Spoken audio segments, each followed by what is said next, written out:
Good Sunday morning, neighbors.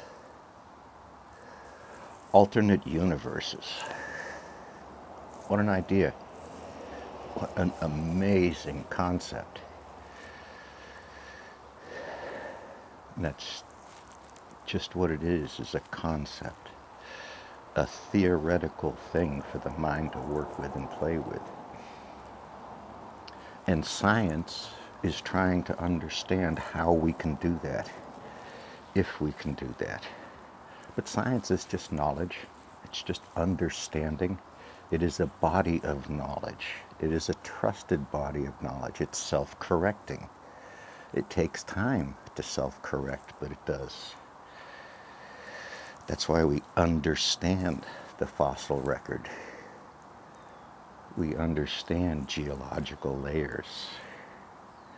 We're beginning to understand how this planet was built. The minerals, the aggregation of meteorites and other celestial objects, right? Because there's no dome. We know there's no dome. We understand that there's no dome. It simply is not true.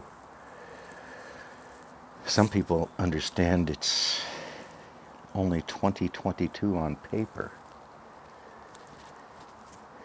It's a financial reference. It's a personal reference. How old are you? But on another planet, it's a different year. But that's hard. That's not another universe. That's not an alternate reality. That's the facts of orbital mechanics and solar activity and whether you have an atmosphere or not.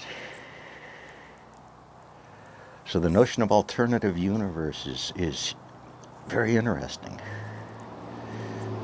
People refer to the Matrix, refer to AI, refer to deities trying to explain the universe we live in. But we all run into the same walls. We all participate in the only universe we know. A very long historical plod through time. Man has been fighting nature itself because we like to eat. We like to have a home. We would rather be stationary than have to move with the seasons and the cycles of nature, right? And we take advantage of these things. Some people call it dominion. Others people call it harvesting natural resources. Harvesting. We've been harvesting for some 200, 300,000 years, is social activities that bring us together, that forced us together to be able to eat, to be able to have a grain store for people. So when one family might run low, there's a place to go for extra grain to feed the family because they need the family to harvest the grain. The never-ending story. So this idea of alternate universes, of alternate realities, of somewhere else, of other things that are magical to believe in. I love science fiction myself, but more because it can be a prediction of our future. Where technology and people might go, or might not go, or might not want to go before the Borg attacks us. So we only have this universe. We only have this planet and this life on it, which can be very unsettling. It goes back to our politics and how did we get to the noise and the machine that we have right now.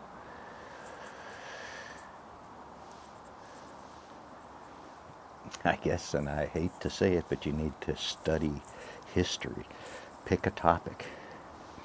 Over the horizon on this round planet are massive industries. They might not be in your neighborhood.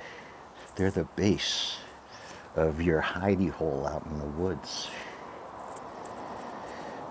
Those machines are where your trash goes to off in the distance and you don't follow it, right? You don't go with it. You don't keep it in your basement. So these alternate universes, these other things, these great ideas, these supernatural desires are all good, but they do not make a court supreme.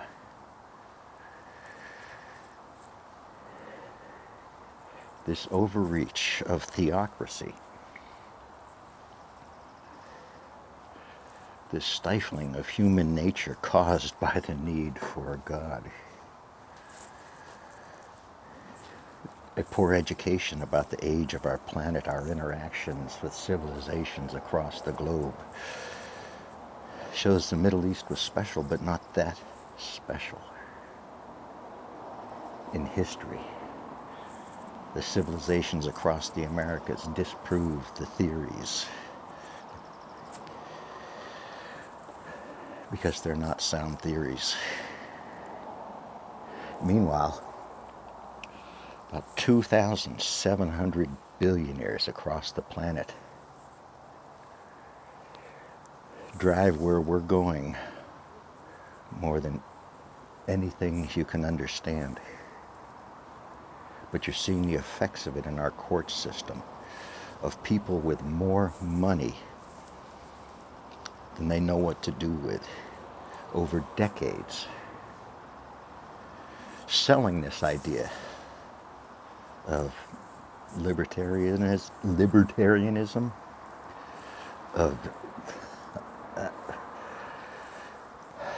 bad natural history education, of divisive social cultures, feeding those financially, getting our federal dollars, tax dollars, to fund these things over decades.